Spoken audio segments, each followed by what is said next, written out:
Hola hermanos, muy buenas noches.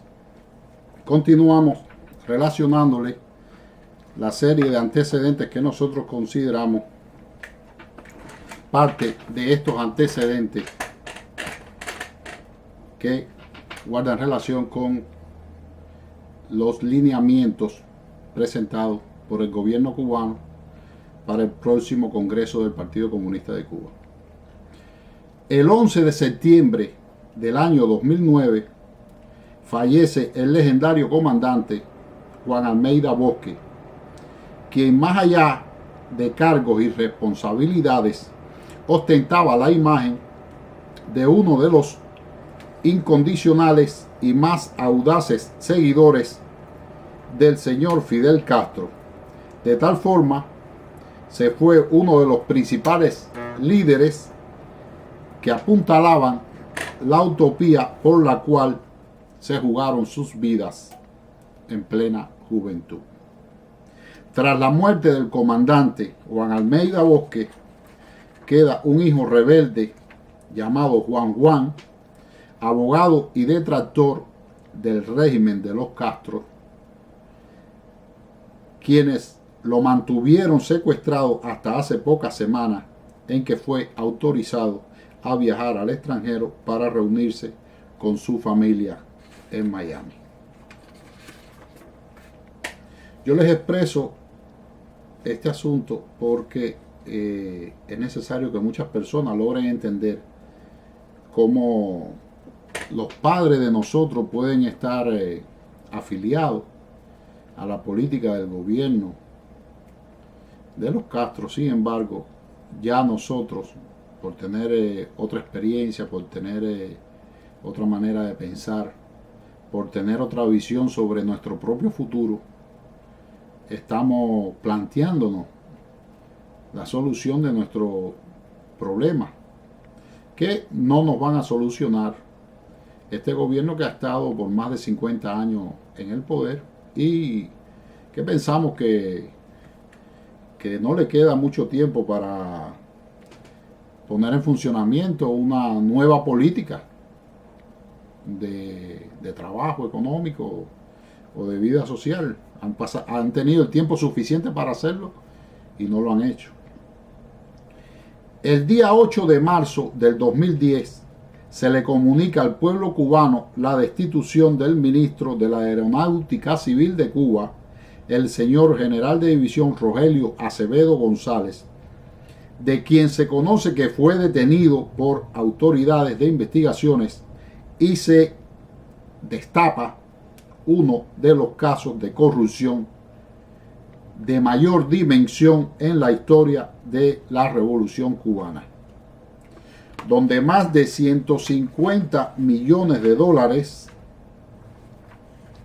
han sido filtrados desde los fondos supuestamente pertenecientes al gobierno cubano hacia capitales privados. Entre los implicados se encuentran procesados más de 200 personas, entre ellos el ex ministro de la Industria Alimenticia, la esposa del general Rogelio Acevedo y en especial el señor Matt Marambio, ciudadano de origen chileno, ex miembro del GAC, Grupo de Apoyo o Grupo de Amigos del Presidente, creado para cuidar la vida del señor Salvador Allende como guardaespaldas. Y quien, entre otras cosas, nos referimos al señor Man Marambio, ha sido el principal testaferro del señor Fidel Castro y asesor e inversionista para el naciente capitalismo de Estado cubano. Dicho de otra manera, estas personas vieron el barco de la revolución de Fidel Castro haciendo agua y su capitán en tránsito hacia el más allá, y ni cortos ni perezosos echaron mano por su botín sin recordar aquel dicho que dice que bicho malo nunca muere. Muchos conocemos que el señor Man Marambio, chileno, se encuentra en su país, en Chile. Ha sido circulado y requisitoriado por la justicia cubana, él y su hermano, para que se presenten a declarar como acusados en este proceso. Entre los meses de junio y julio del 2010, dada la presión internacional, las consecuencias de la muerte del compatriota Orlando Zapata Tamayo, el incremento de las salidas a la calle de las damas de blanco en el marco del 7º aniversario de la Primavera Negra y la posición rebelde y mística del compatriota Guillermo Fariñas, el señor Raúl Castro accede a la liberación de todos los prisioneros de conciencia de la Primavera Negra. Situación que el gobierno cubano aprovechó para buscar una flexibilización de la posición común europea con respecto al gobierno de la isla, esperando el gobierno cubano la posibilidad de que desde Europa llegaran fondos acreedores adicionales para poder seguir subsidiando su gobierno dictatorial, valiéndose para ello de la Iglesia Católica y del gobierno socialista español. Lamentablemente para el régimen de La Habana, esta tabla salvadora no ha llegado.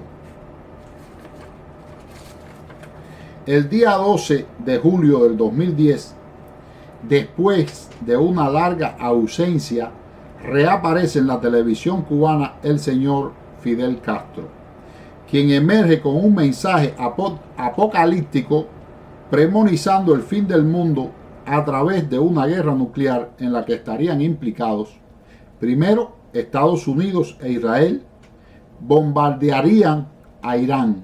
Segundo, Irán respondería con sus armas nucleares contra Israel y los aliados de Estados Unidos en la zona, produciéndose la muerte de millones de personas en el instante. Tercero, Corea del Norte de forma inmediata bombardearía a Corea del Sur y Japón, y así sucesivamente se desencadenaría una tragedia apocalíptica donde en cuestión de segundos morirían más de 200 millones de personas. El señor Fidel Castro premoniza que esta catástrofe iba a suceder antes del día 26 de septiembre del 2010 y en el marco del Campeonato Mundial de Fútbol celebrado en Sudáfrica. Lamentablemente para el señor Fidel Castro y beneficiosamente para el resto de la humanidad, sus sueños no se hicieron realidad. Finalmente, el Premio Nobel de la Paz 2010 le fue otorgado al líder opositor chino Liu Xiaobo, y el señor Fidel Castro, sin éxito alguno en su carrera por el mencionado premio, volvió a su retiro espiritual, desde donde continúa gobernando la isla a través de sus reflexiones. Agosto del 2010. Disculpe. El señor Raúl Castro anuncia que más de 1.200.000 trabajadores cubanos van a ser despedidos y se reautoriza el otorgamiento de licencias para el ejercicio de 178 actividades como cuenta propistas, algo así como autoempleo o microempresarios, siendo esta una vía adicional para realizar una purga política dentro de la clase obrera cubana y lanzar a su propia suerte a aquellos trabajadores cubanos ligera o nulamente comprometidos con el proceso comunista. De De esta forma se perfeccionaría uno de los despidos masivos más grandes en la historia del mundo moderno, hecha por el mismo empleador, el gobierno cubano. Señores, ahora me gustaría comentarles algunos detalles relacionados con la personalidad del señor Raúl Castro. La personalidad del señor Raúl Castro está matizada por el hecho de haber acompañado a su hermano Fidel. Permiso. Disculpen. De haber acompañado a su hermano Fidel durante todo el proceso revolucionario, comenzado con el ataque al cuartel Moncada de Santiago de Cuba el 26 de julio de 1953. Muchas personas lo consideran como un organizador que no adopta decisiones unipersonales como su hermano Fidel Castro, sino que trabaja en equipo dada su proclividad a cometer errores y decir cosas que no debe. De liderazgo cuestionable debido a su adicción al alcohol, razón por la cual nunca se le observa improvisar un discurso. Leal a sus amigos y super protector de estos.